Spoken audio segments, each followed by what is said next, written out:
I, 39-year-old man, was raised in a very white household. My mom was very much a follower of the American suburbia, white mom culture. This sadly includes the racism. I've been married to my husband, 44-year-old man, for 8 years, and he was raised in a mixed-race home, Filipino, Japanese, and Black. It's normal in Filipino culture for multiple generations of family to live together. My husband lived with his mom, and now the three of us live together. My mom always said she thought it was BS, and he was a basement-dwelling mama's boy. Yes, she literally used these phrases, and a weeb neck beard because he lives with his mom. I still don't know where she learned that stuff. Anytime we've tried to explain the culture, she's been dismissive and sometimes straight-up discriminatory. She joked before that her culture was not being a freeloader. It's been several years of low contact since then, and eventually, my mom said she needed to come live with my husband and I, so we could take care of her since she's gotten older and her health isn't the greatest. I promptly told her no. Typically, when she asks, I just send her pamphlets to old folks' homes. This came to a head the other day when she showed up on our doorstep with her bags saying she's ready for me to step up and do my duty as a son like we do for. I laughed and closed the door. My mother-in-law chastised me and told me to let her in, so I did. We ended up having a conversation with her crocodile tears asking why I wouldn't care for her and if I didn't love her. I promptly responded with, "Oh no, Mom. I love you very much. That's why I've decided to honor your culture and never let you live with us. Last thing I'd want to do is make you a freeloader." Her backpedaling didn't work, and eventually she left. My family have been blowing up my phone since, saying I'm disrespectful and a horrible son. She can't live with any of them due to her health issues, so I'm her only option. My husband agrees with me, but my mother-in-law has been starting to make me feel a bit bad. She doesn't like my mom, but does feel I should care for her. So Reddit, am I the idiot? Edit. My mother-in-law was raised in a home where you took care of your elders, no matter how badly they treated you. She's struggling to learn and understand that it's okay to turn an elder away to protect your own family. She's 87 years old, and majority of her life was spent in a very different culture than we have here. She's trying to understand, but it's being respectful overall. I just get a quick chastising in Tagalog every once in a while from her about caring for my elders. If I just told her to back off, she would, but I'd rather take the time to educate her on why it's okay to prioritize yourself sometimes. As for the American suburbia, white mom culture, I was referring to the one my mom idealized growing up. I originally expanded more on this, but it went over word count. My mom idealized the bigoted white picket, must have a perfect lawn, or you're basically Satan, white is right, Americana-esque families. We didn't live in the suburbs. We could afford to, but we never did for some reason. My mom looks white, but neither of us are. I'm talking specifically about those types of families that are discriminatory and will call the cops on some poor POC that just happened to walk down their street. This genuinely happened in my town growing up multiple times. I know not everyone who's white is discriminatory, same as everyone in the suburbs aren't. Neither of those things are bad or discriminatory, and it'd be idiotic to think they are. Edit 2. The family who are bothering me about this would love to take her in. They cannot. They can't afford to move to my mom, and some can't due to their medical issues. My mom can't move with them due to a lack of necessary specialists in their areas. My mom has autoimmune disorders that she needs special doctors for, and those are in limited supply. My husband and I live by one, since his mom and I also have autoimmune disorders. My mom can't live with some of them, due to them living in snowy areas, and her having such a severe cold urticaria that it would essentially be the same as having someone with peanut allergies live in a peanut factory. If she gets too cold, her throat swells shut. Edit 3. While my mom does have important medical issues, as long as she's taking her meds, going to the doctors, and isn't in the cold, she is fully able-bodied and fully capable of taking care of herself. She decided previously that she's done working and done caring for herself, and wants my husband and I to do it for her. My autoimmune disorders are more severe than hers, save for the cold urticaria, and I'm still working full-time. She takes herself on hikes and is still very active. She's still definitely sick, but she's not gravely ill or anything. Sorry for giving off that impression. Also, she's financially better off than anyone else in my family, including my husband and I. Now for a few comments before the update. Comment 1. Not the idiot, besides your 10-10 response. There's the simple fact of protecting your husband and mother-in-law from her racism. Maybe gently try explaining to mother-in-law that you're not comfortable living with a discriminatory in any circumstances, but particularly when the family you're already living with is non-white. Comment 2. Not the idiot. I swear some of these narcissistic parents would rather gaslight and guilt trip until homelessness than actually give a proper apology and change. Unless if you feel like your mom has changed for the better, you owe her nothing. And even if she did, you still owe her nothing. Now for the update. Hey everyone, thanks for all the support on my last post. It's been a busy week, and I've got some updates that I think you'll find pretty interesting. So, after my mom's dramatic doorstep scene, things didn't calm down. She's been relentless, trying every tactic to guilt me into letting her move in. She's even started a campaign with the rest of the family, painting herself as the abandoned mother in dire need of her son's care. My phone's been blowing up with messages from relatives I haven't spoken to in years, all singing the same tune of family duty. But here's where it gets juicy. Remember how I mentioned my mom's autoimmune disorders? Well, turns out she's been exaggerating her condition. I found out from a cousin who let it slip that she's been spotted out and about, looking healthier than ever. Apparently, she's been using her illness as a manipulation tool. And the kicker? She's been spending her ample retirement funds on luxury vacations and spa days, all while claiming she's too sick to live alone. Now, my husband's been a rock through all this. He's been dealing with his own health issues, but he's still been my biggest supporter. His mom, my mother-in-law, has been a bit more complicated.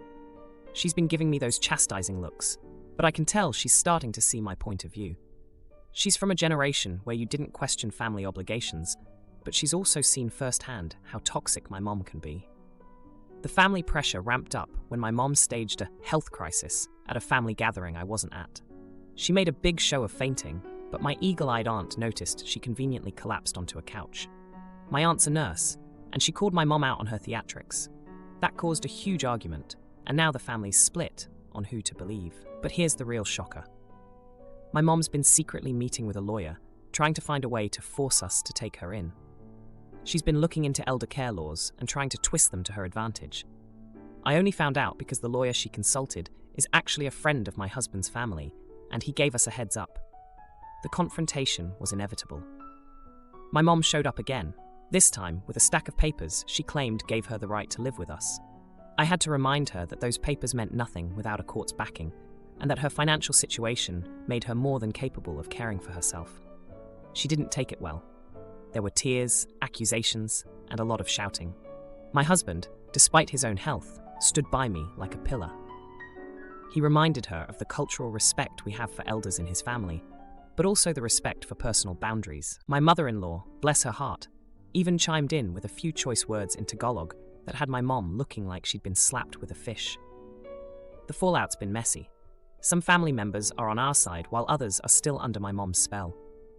It's been a tough week of navigating these choppy family waters, but my husband and I are standing firm. We've got each other's backs, and that's what counts. As for my mom, she's still trying to play the victim, but her credibility's taken a hit. The family's starting to see her true colors, and it's not the picture of the frail, helpless mother she's been trying to paint. My twin dresses us the same and signs us up for the same college, but I submit my art to a show and win a scholarship. So now I'm planning my escape without her knowing. My twin sister Tali, 17-year-old female, and I, 17-year-old female, are identical twins. We're also the oldest of our siblings, with 2 younger sisters and 2 younger brothers. Thali and I have been presented as a pair since birth. We were dressed the same, named very similarly. We have the exact same middle name. Our hairstyles for several years were the same. It was all just the same. We even did extracurricular activities the same, and our parents fought for us to always be in the same class as each other. And we also share a bedroom. Thali loved it. She identifies heavily with being a twin. She's also got a very strained relationship with our younger siblings, because to her, only I exist. I'm the opposite. I have a better relationship with all my other siblings, and Thali is the one I struggle with the most. I never get any real space from her. There's literally nowhere I have that's just mine. When I started trying to gain my own identity, our parents became stricter about going to friends' houses, and we both need to go. Thali will never let me go without her either, and if she even suspects I'm doing something without her, she tells our parents who demand I take her. I excelled in art, and my art teacher wanted to put me forward for a competition running a few hours from us. But because Thali wasn't considered good enough at art, my parents refused to give their consent for it. Did I mention we take the exact same classes? Because my parents and Thali just waited for me to decide my electives, and then they got her into the same ones. One thing that has been clear since we were 10, and maybe even younger, and I just forget, is that we were expected to go to college together. The same college, we're expected to be roommates and request a roommate exchange for each other if we don't naturally get paired together. It was always my nightmare. For me, turning 18 is the time I want to spread my wings as Thea instead of just continuing on as part of Thea and Thalia. I never told my parents, but my plans are not college related, and they assume it still is after graduation. But I have been talking to my guidance counselor about other options. I'm thinking I might move out after my 18th birthday in June and work for a while to gain that independence, and maybe after a year I could do something. I never told my family, for obvious reasons. But my parents ended up getting an email from our temporary guidance counselor, not the one I talked to, with more info on the options I had discussed with the regular counselor. It also mentioned my not applying to college. My parents were furious, and they told me to get on the applications and apply before it's too late. Thali heard and was so upset. She started to cry and asked me why I was trying to leave her. She tried to find out what exactly I was considering, but I refused to answer more specifically. My parents called me deceptive and manipulative, and told me I'll be awful if I continue going against the plan everyone else wants. Would I be the idiot if I continue? Now, for a few comments before the update. Comment 1. Not the idiot by any stretch. You desperately need some space, and the way your parents have treated you seems very damaging to both you and Thali. You're being controlled and manipulated, and she is not becoming a fully developed adult. You aren't an AH for living your life. I wonder if it would have been better if you'd been transparent about this and regularly, repeatedly told them your intent to live separately, to get space, etc. But given their reactions, I totally see why you didn't. They seem to consider their goals for you to be the same as Thali, to be more important than your own choices and satisfaction with your life, which is beyond messed up. Comment 2. Not the idiot. I'd enlist as soon as you're 18. Get a job, get far away, get experience. Then in 4-6 years, use GI Bill and go to college. Build your own life and identity separate from Thali. If you do decide on college, refuse to room with her, preferably at separate schools. Choose your own major and not see her except at school holidays. This being conjoined and codependent is not healthy for you or her. I wish you had spoken to counselors years ago and request separate classes from her. Many school districts deliberately separate twins to foster independence, but it seems like your parents interfered with that. Now for the update. Hey everyone, thanks for all the support on my last post. It's been a hectic week, and I've got some updates that I think you'll find pretty shocking. So, after the whole blow-up with my parents finding out about my plans, things went from bad to worse. Thali has been on my case non-stop. She's been following me around even more than usual, like my shadow. It's like she's trying to merge our lives even more, if that's possible. She's been snooping through my stuff, trying to find any hint of my plans. I caught her red-handed going through my journal. I was furious, but when I confronted her, she just cried and played the victim, saying she was scared of losing me. Our parents, of course, took her side. Remember how I mentioned our strained relationships with our younger siblings? Well, Thali has been trying to turn them against me too. She's been whispering in their ears, painting me as the bad twin who's abandoning the family. My little brothers, who usually look up to me, have been giving me the cold shoulder. And my younger sisters, who I've always been close with, are now confused and hurt. Not sure who to believe, but here's the jaw-dropping part. Thali has been secretly applying to colleges for both of us. She somehow got her hands on my personal information and forged my signature on application forms. I only found out when I got an acceptance letter from a college I never applied to. I was shocked. When I confronted her, she just shrugged and said she was doing what was best for us. Our parents praised her for being proactive. I've been feeling trapped, like the walls are closing in on me. I reached out to my art teacher, the one who believes in my talent, and she's been a lifeline. She's been helping me apply for scholarships and programs that could give me a chance to pursue my art seriously. She even offered to let me use her address for correspondence to keep it from Thali and my parents. But karma has a funny way of working things out. Just when I thought I couldn't take it anymore, something subtle, but incredible happened. Tali, in her obsession with keeping us together, accidentally mixed up our portfolios when she submitted an art piece to a local exhibition. It was a piece I had poured my heart into, and it got selected for a special recognition. Tali was livid when she found out the mistake, but she couldn't do anything without exposing her own deceit. The exhibition night was a confrontation like no other. My parents were there, beaming with pride, thinking it was Tali's work being honoured. But when the host called my name, not Tali's, to receive the award, the look on their faces was priceless. They were confused, and for the first time, they saw me as an individual with my own talents. Tali tried to play it off, but the host mentioned how the piece spoke of longing for freedom and individuality, which clearly wasn't something Tali could relate to. My parents couldn't ignore the truth any longer. They realized that they had been pushing us to be the same when we were anything but. The fallout from that night has been intense. My parents have been quieter, more reflective. They haven't apologized, but I can tell they're rethinking things.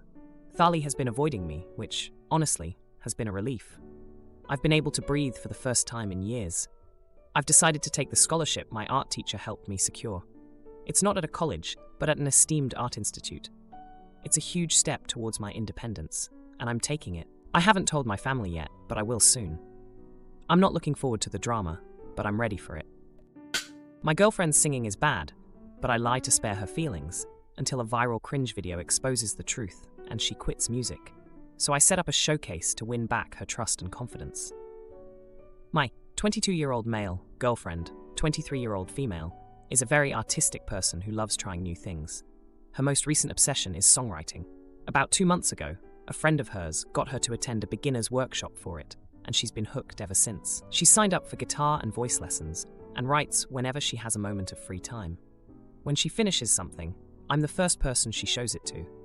I love seeing her so excited about something, and I'm glad she feels comfortable enough to share her art with me. She is, however, terrible at singing, like truly awful.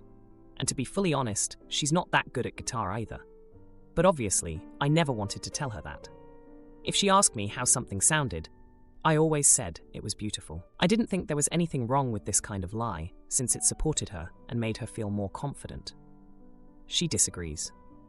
To give some context as to how she found out I was lying, a few weeks ago, she asked me if it would be a good idea to start a TikTok page for her singing and songwriting.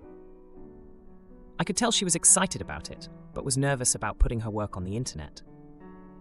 I told her she was crazy talented and should go for it. She lit up after I said this, and in the following days worked really hard to make videos of her original music.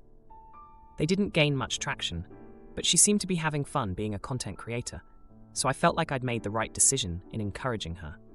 But yesterday, she walked into our bedroom sobbing and demanded to know why I'd told her she could sing. I asked her what she meant, and she threw her phone down for me to look at. On it was one of her TikToks. It was one of those trends where you duet another musician by singing color-coded lyrics. Her video had been reposted to a cringe meme page and had blown up overnight. The comments were all horrible, truthful in some cases, but really mean about it. She asked me again through tears why I'd never told her she was bad.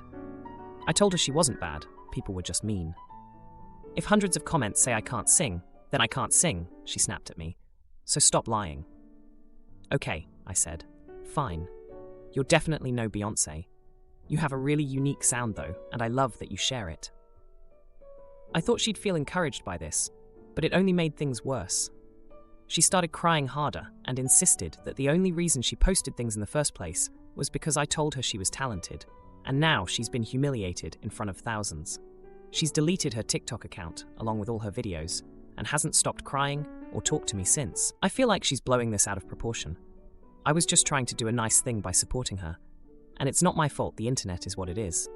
I don't think I should have done anything different, but since the internet put me in this position, I'm curious if it will think I'm in the wrong. Am I the idiot? Now, for a few comments before the update. Comment 1. Now let's just imagine if OP told his girlfriend that he didn't think she could sing, or that her singing sounded bad. Let's just stew on that for a while. How do you goobers think that would have gone for him? Also, why did she rely on OP's opinion and his only before she put it on TikTok? She didn't bother to get her friends' or family's opinions first? Or did she know that he would tell her what she wanted to hear? Comment 2. You're the idiot. I mean, you're on Reddit. You know how vicious the internet can be. You set her up in the worst way for what? It wasn't even a half-hearted lie. She was crazy talented and should go for it. What the actual frick were you thinking? What did you expect was going to happen? As to your title, there was nothing inadvertent about it at all. Now, for the update. Hey everyone, a lot has happened since my last post about my girlfriend's songwriting and singing journey. I'm back with an update, and let me tell you, it's been a roller coaster. After the whole TikTok fiasco, things went from bad to worse. My girlfriend, let's call her Emily, was devastated. She had poured her heart into her music, and the internet's reaction crushed her. I felt terrible for encouraging her, but I genuinely believed that supporting her passion was the right thing to do. Emily's confidence was shattered, and she stopped singing and playing guitar altogether. It was like a light had gone out in her. She used to hum melodies while doing chores or jot down lyrics on random scraps of paper.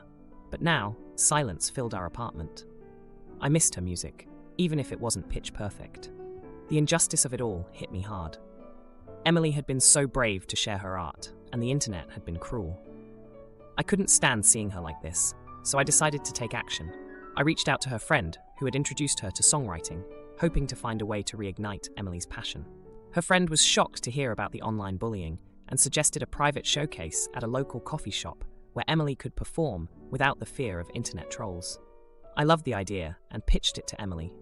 At first, she was hesitant, but after some coaxing, she agreed to give it a shot.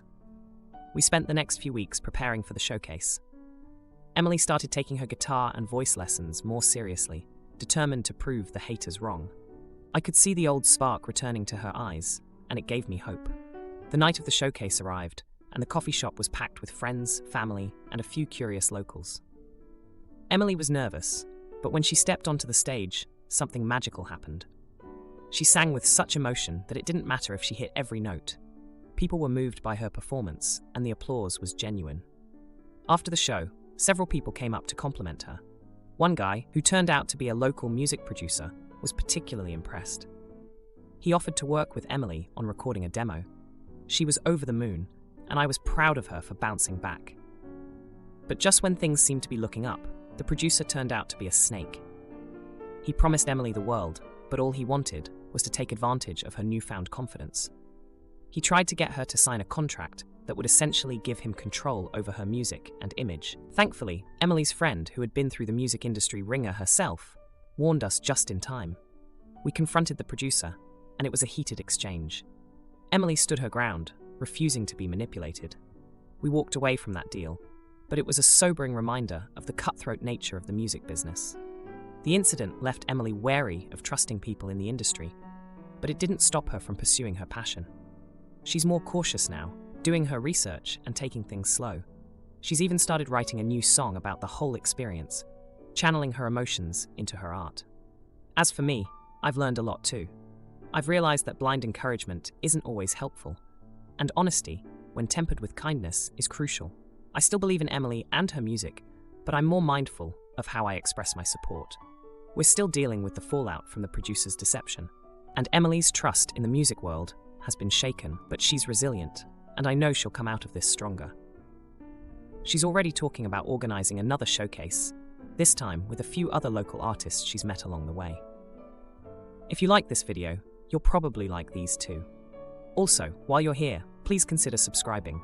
It's your support that keeps this channel alive and allows me to make better and longer videos. Have a great day.